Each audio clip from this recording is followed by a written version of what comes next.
JoyBoy has returned, but does that make Luffy the MVP? In this discussion with Sunlight Alliance, we discuss characters that have had the greatest impact on the story arcs of One Piece, starting with Wano. Hey, nigga better turn me. Nigga better turn me. Yeah, nigga better turn me. Yeah. Hey, all Golden Boy here. So let's dive in and bring out today's guest.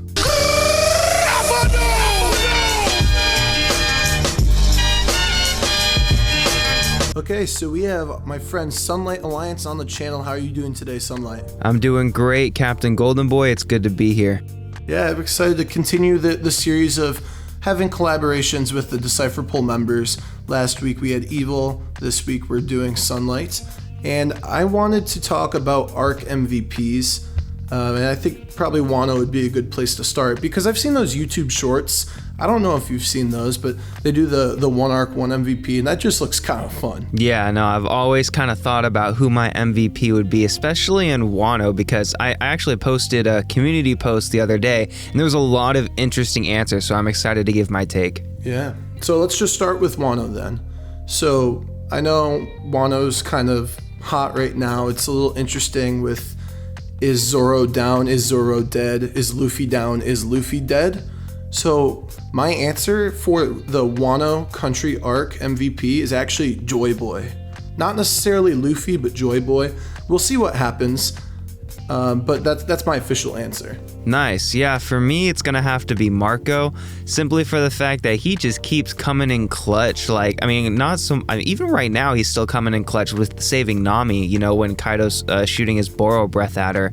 But even earlier on, he's coming in, he's throwing Big Mom off, he's coming back in and helping people who are getting infected by the Ice Oni virus. He just keeps helping out. He keeps being that kind of backup that they really needed to push through all of Kaido's defenses, and so I think Marco's a perfect option for me. Yeah, and he knows when to back away and say, the real stars have taken the stage. That's a good answer. That's right. Okay, so let's talk about Whole Cake now. Overall, I really like Whole Cake Island as an arc, and I just have to say Brook snapped in this arc, and Brook is for sure my MVP for this arc. After, stealing the Poneglyph, 1v1ing Big Mom. I think that was the first time any Straw Hat faced an Emperor. I might be mistaken. And then he slept with Big Mom too, so that's just fucking crazy. Yeah, I think Brook's an excellent choice for Whole Cake Island. For me, I put Pedro just because, the Will of P, I know, strikes again here, but at the end of the day, he did save the Straw Hats from being attacked, by Pedo, and, when they needed some sort of escape, getaway, some distraction. So I do think he came through and pulled through there. But yeah, the Will of P will definitely stain this part of this character forever. So up next we have the Zoe arc, and I gave kind of a trick answer here. I'm gonna just say the home team is the MVP, and what I mean by that is Zunisha obviously for wrecking Jack, but also the Minks like Inuarashi and Nekomamushi for taking all of that abuse and never bending and telling anybody that Raizo's hidden on the island somewhere. So give it up for the home team. They're my MVP. Yeah, I put kind of the same thing. Surprisingly, I put the Minks as a collective because of how cool they were. Just completely, no matter what, not giving away Raizo, not giving away that he is on Zunisha, and just dealing with all of Jack's bullshit, all the way until the end. So, hats off to the Minks for sure. Good answer. They're slept on. So up next for Dressrosa arc, it hurts me not to say Usopp, but I gotta give it to Luffy. Doflamingo would still be there if it weren't for Luffy. He busted out the Gear 4th. That was so cool. He went and just soloed an entire Coliseum just to, protect Ace's honor. I think that Luffy, he's the main character, so he's gonna be the MVP for a lot of these for me. Yeah, mine might be surprising to you and to many people listening, but the MVP that I chose is actually Leo, the Prince Tontada that I feel like really stood out in a lot of different ways. I mean, he kind of leaded the charge with the Tontatas, who played a big role in the fight, as well as saving Mancheri, the princess, who actually ended up healing the majority of the people and leading to giving everybody enough spirit, or I guess energy, to push the birdcage and keep it open long enough for Luffy to finish off Doflamingo. So I feel like without Leo, you know, the arc would not have been like turned out so great as it did in the end. I like those kinds of answers when they're just like unexpected. Like, oh boy, Golden Boy said Luffy. I'm glad I clicked on this video. Up next we have Punk Hazard, and for this one I actually gave it to Law, because when we first came here, this is the first time we saw Law and we're like, holy shit, he's so cool. And then he was fighting Virgo, and he just cut not only Virgo, not only a factory, but an entire mountain in half. He had that fun where he switched the Straw Hat bodies. He switched people's hearts. Like that, he really made that arc for me. So Law's my MVP. Yeah, I think that's a great choice. I chose Nami. I chose her not based on the fact that she had any like really strength feats at all in the arc, but I thought her having this really intense drive to save the kids from Caesar was just a really strong and powerful thing for her character, especially when you kind of think back on her past and you know how she was raised and stuff by Arlong and all that kind of stuff. But yeah, I mean, without Nami, I don't think those kids would have been saved from Caesar. So I think she's a good choice for me. No shame in picking Nami. I actually almost picked her myself. So I'm glad Nami's getting her flowers here. For Fishman Island, I didn't love Fishman Island, and it was a little confusing. Some people could have said, oh, Zoro was kicking ass. Like, if it weren't for him being underwater, Hody Jones would have been taken down. Or you want to say it's Luffy, or you want to say it's Robin, or JoyBoy. I'm going to say it's Hody Jones, because Hody Jones is the one that took down that pedophile Vanderdecken. So, in my mind, he's a hero. Okay, I like it. I'm dead. Yeah, I put this one was really hard for me too, because I mean it was kind of a straightforward arc. There wasn't really any stars of the show besides Luffy, you know. But I think the other one that stood out a lot for me was Jinbei. You know, giving his blood to Luffy as a sign of trust and, you know, partnership and friendship. I think that is gonna play a huge role going forward in how the world approaches, and how fishmen approach the world in terms of, you know, the racism theme constantly played throughout the story, and especially during the Fishman Island arc, the fear of the surface and the humans. I think that's going to help a lot going forward. So the next one I wanted to talk about was Marineford, and there is only one answer here, at least for me, and it's Blackbeard. He took the biggest dub in the entire series. He showed up with all of the prisoners. So he got all of the prisoners from Impel Down. Then he went over to Marineford, and he, first of all, planned Marineford.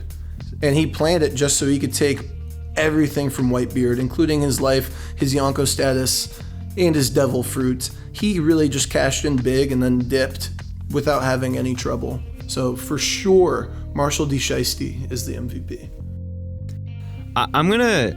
I'm gonna say that I do think that Blackbeard pulled the biggest W in terms of feats during Marineford, but I don't think that he pulled the biggest W in terms of sheer willpower and like determined, or I guess bravery is a better word to use, because I mean I guess you could say Luffy for that too, but in terms of bravery, I think the clear MVP for Marineford is Kobe. Like standing up to Akainu, Kobe. So that like sold it for me. So Kobe is definitely my MVP for Marineford. All right, so going back before then, we were at Amazon Lily. And so for the Amazon Lily arc, I have Luffy as the MVP. I mean, it's kind of hard not to pick him. He's, you know, like the main character in this arc. And I guess the reason I'll give it is He walked in on Boa taking a shower, and she just wasn't even phased. In fact, she fell in love with him just because he just didn't give a fuck about it.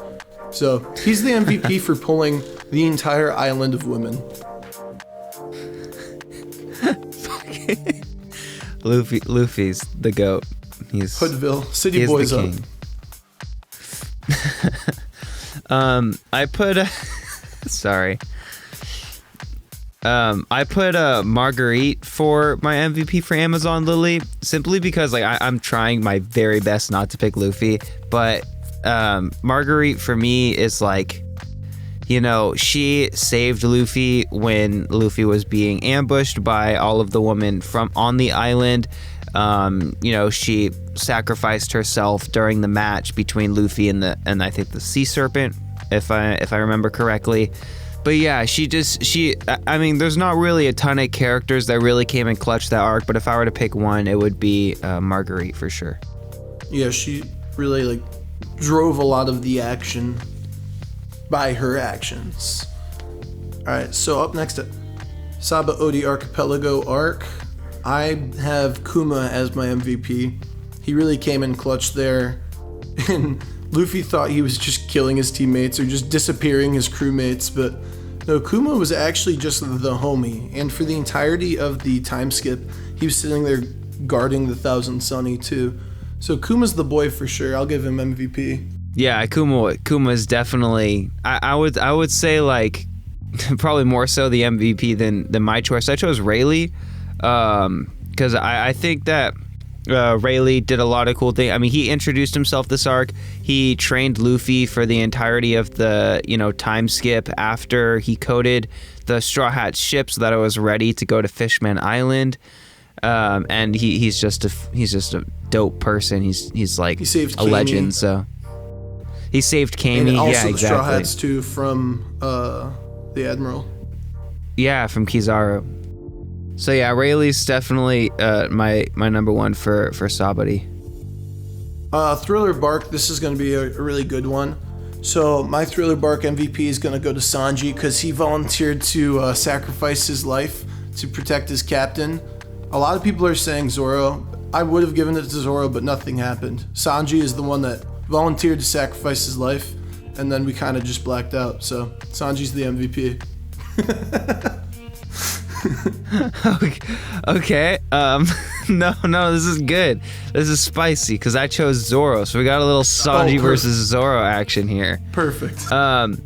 Yeah, personally, I didn't like Sanji in Thriller Bark at all. Like I thought he was kind of off character the whole arc until the end. But Zoro for me, the nothing happened moment, bro. I got it. Taking all of Luffy's pain along with everything he had already been dealt. Man, I couldn't put anything over it. No, yeah, that's one of my favorite moments in the entire story. It's so good. I definitely agree. So now we go to Enies Lobby, and this is the first time I've ever cried over a boat because Mary is my MVP. And you know what? I've reread it and I've rewatched it, and it is one of the few scenes that makes me cry every time I see it. So Mary just sacrificed everything to take one last ride with the homies, and she said, jump into the ocean. I remember I was like, what are we doing? Luffy's gonna drown. Why are we jumping into the ocean? I did not see it coming at all. So Mary is the MVP. Rest in peace. Yeah, I chose the same thing. I mean, there's not really much else to say. Like, it was one of the most emotional scenes in One Piece for sure. Okay, so for Water 7, I know some people like to combine Water 7 and Enies Lobby, but there's an outfit change in between. So you know what? If there's an outfit change, fuck it, it's an arc.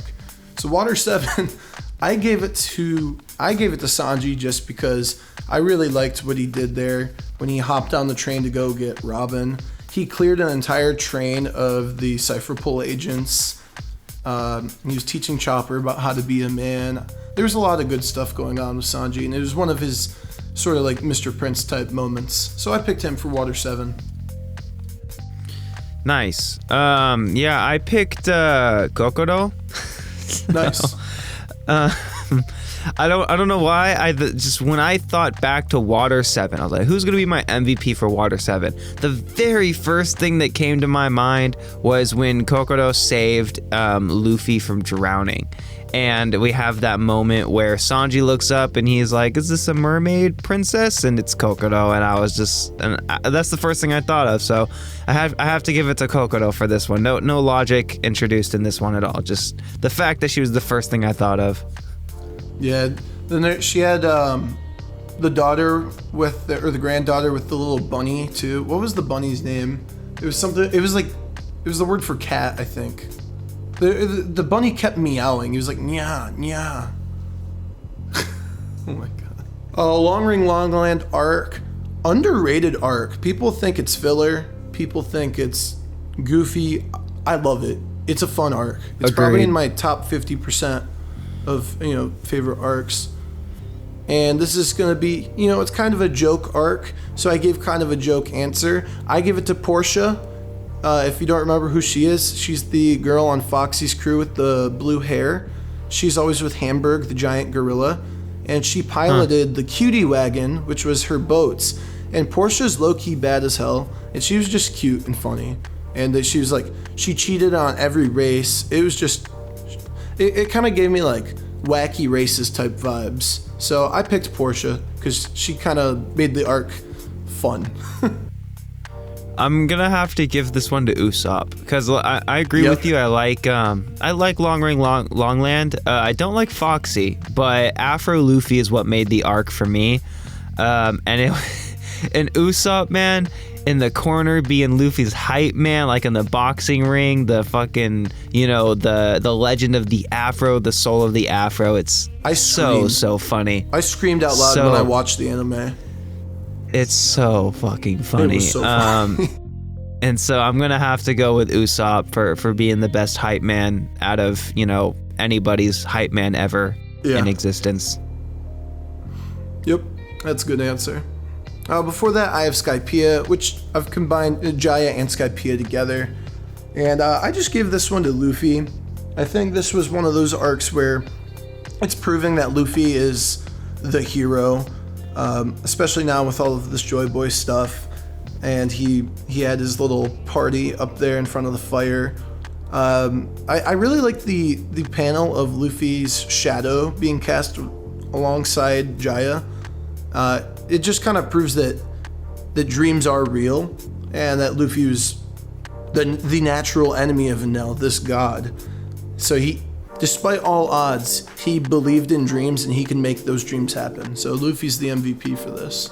Yeah, that's a really good choice. For me, I chose Kami Gonfall. I think that's his name, Genfall.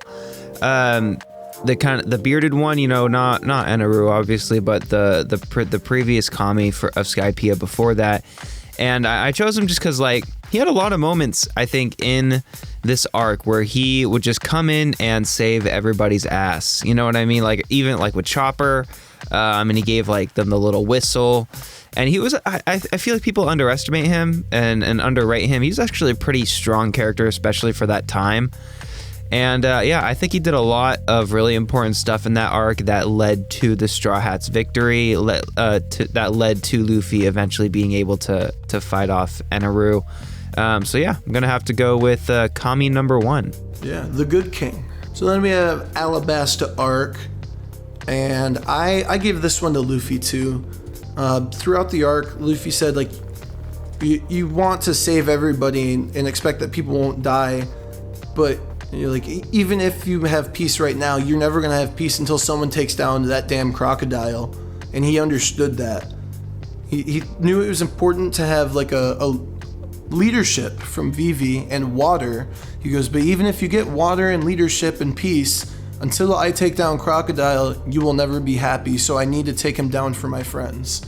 And that was, I think, the moment I got hooked on One Piece. When he did that, I think he called it the eagle, the Gomu Gomu no eagle or something. When he just punched crocodile through the floor up. In the anime, they had that little song on it too. Do do do do do do do do do do do. That was just so fucking cool to me. So Luffy is the MVP of Alabasta. Yeah, Luffy's just the MVP of this entire series. He's like the best. He's such a good character. Kind of a weird choice here. I chose Karu, however you want to pronounce it, and it's just like I feel like Karu saved Vivi's ass so many times. And he was, think about this. He's a duck, okay? He is a duck. He literally had a duck squad. He handled being trampled by like hundreds of people as a duck. Like a human, you can kind of see how a human can survive, being trampled by other humans, but a duck, like you do not see a duck surviving being trampled by a bunch of humans. Yet Karu still got up and let Vivi fucking, sit on him and just fucking, take her all the way to where she needed to go whenever she needed to go there. And Karu was just a legend. He's absolute legend. It's like it was like every other chapter. She's like, "Can you run across the entire desert for me?" He did that like a couple times. Literally, dude. Yep. The Supersonic Duck Squad. Okay, so for this one, because we have a lot of like mini arcs, I decided to just mush them together in what I want to call the Pre-Alabasta arc. So we're gonna include Reverse Mountain, Whiskey Peak, Little Garden, Drung Kingdom, like all of those things. Just basically entering the Grand Line arc is basically what I'm gonna call it. And I low-key gave this to Nami. Like people forget how dangerous the Grand Line was hyped up to be. When we went up Reverse Mountain, Nami was the one that took charge, and she said, like, "Don't doubt me, guys. Like, who's your navigator? Don't forget it." They were trying to figure out log poses. Nami picked that right up. Yeah, I mean, she got sick too, but I don't know. That a lot of the plot really relied upon Nami and her navigation skills. So I give Nami the MVP here. Yeah, I think that's a great choice. I gave it to Sanji because it was the first time we were really introduced to Mr. Prince, and I think it was such a clutch thing that Sanji was somehow able to manage staying out of Baroque Works' radar for the entirety of the Pre-Alabasta mini arcs.